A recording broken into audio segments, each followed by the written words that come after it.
নির্বাচনের দিন যতই ঘনিয়ে আসছে ততই প্রচারণায় রাত দিন এক করে ভোটারদের দুয়ারে যাচ্ছেন প্রার্থীরা।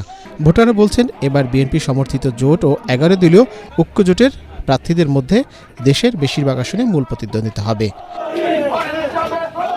মেহেরপুর 1 আসনে প্রচারণা চালিয়েছেন বিএনপি প্রার্থী মাসুদ অরুণ। জনগণের বিপক্ষে যেই দল হবে নির্বাচনে আমরা তাদের অবশ্যই প্রতিহত করব। নাটোর 2 আসনে গণসংযোগ করেছেন জামায়াতের প্রার্থী অধ্যাপক ইউনুস আলী ও বিএনপি প্রার্থী অ্যাডভোকেট এম রুহুল কুদ্দুস তালুকদার দুলু। 17 বছরের সমস্ত জীবনের নির্যাতন অত্যাচার সবকিছু নিরসন হবে আগামী 12 তারিখ। গাইবান্ধার 5টি সংসদীয় আসনে বিএনপি, জামায়াতে ইসলামী, জাতীয় পার্টি, ইসলামী আন্দোলন ও স্বতন্ত্র প্রার্থীরা নিয়মিত গণসংযোগ করছেন। কুষ্টিয়া 4 আসনে প্রচারণা চালিয়েছেন বিএনপি প্রার্থী সৈয়দ মেহেদী আহমেদ রুমি। শরীয়তপুর 1 আসনে বিএনপি প্রার্থী সাইদ আসলাম গণসংযোগ করেছেন। তারেক রহমানের জন্য ধানের শীষে ভোট চাইবেন। বগুড়া 6 আসনে বিএনপির চেয়ারম্যান তারেক রহমানের পক্ষে একটি গণমিছিল অনুষ্ঠিত হয়েছে। জামালপুর 3 আসনে গণসংযোগ করেছেন বিএনপি মনোনীত ধানের শীষের প্রার্থী মোস্তাফিজুর রহমান বাবুল। কুড়িগ্রাম 1 আসনে শেষ মুহূর্তে জমে উঠেছে নির্বাচনী প্রচারণা। ঢাকা 19 আসনে বিএনপি প্রার্থী ডাক্তার দেওয়ান মোহাম্মদ সালাউদ্দিন বাবু আশুলিয়ায় প্রচারণা চালিয়েছেন।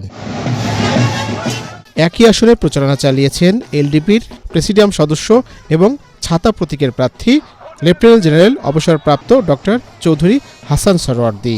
জনগণের ইচ্ছা এবং আকাঙ্ক্ষা ছিল একটা নিরাপদ পরিবেশ সৃষ্টি হবে, তারা গণতান্ত্রিক পরিবেশে ভোট দেবে। সেই পরিবেশ নিশ্চিত করতে বর্তমান সরকার এবং প্রশাসন সম্পূর্ণ ব্যর্থ হয়ে গেছে। মানুষের জীবনের নিরাপত্তা নাই, মানুষ আস্থার সংকটে ভোগে, ঘর থেকে বেরোতে পারে না। তারা বলে দিনের বেলায় বেরোলে সন্ধ্যায় আমাদেরকে হত্যা করবে। এই নির্বাচন সুষ্ঠু, নিরপেক্ষ, নিরাপদ হবে আমি তা মনে করি না। ন্যায় ও ইনসাফের কুমিল্লা গড়ার প্রতিশ্রুতি নিয়ে কুমিল্লা 6 আসনের জামায়াতে প্রার্থী কাজী দ্বীন মোহাম্মদ নির্বাচনী ইশতেহার ঘোষণা করেছেন।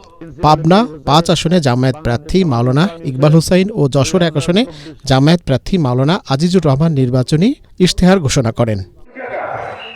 এদিকে পটুয়াখালীতে ইসলামী আন্দোলন বাংলাদেশের আমির মুফতি সৈয়দ রেজাউল করিম বলেছেন, ক্ষমতার জন্য নয়, দেশ, মানুষ ও ইসলামের কল্যাণের লক্ষ্যেই তাদের রাজনীতি। আমরা যদি ইচ্ছা করতাম আব্বাজান রহমাতুল্লাহি আলাইহি থেকে শুরু করে বহুত এমপি, মন্ত্রিত্ব, সম্পদ, টাকা, এটা আমাদের জন্য ওয়ান টুর ব্যাপার ছিল। এ সময় পটুয়াখালী 1 আসনে ইসলামী আন্দোলন বাংলাদেশের প্রার্থী আবুল হাসান বোখারীকে পরিচয় করিয়ে দেন তিনি। নিয়াজ জামান সজীব, এটিএন বাংলা।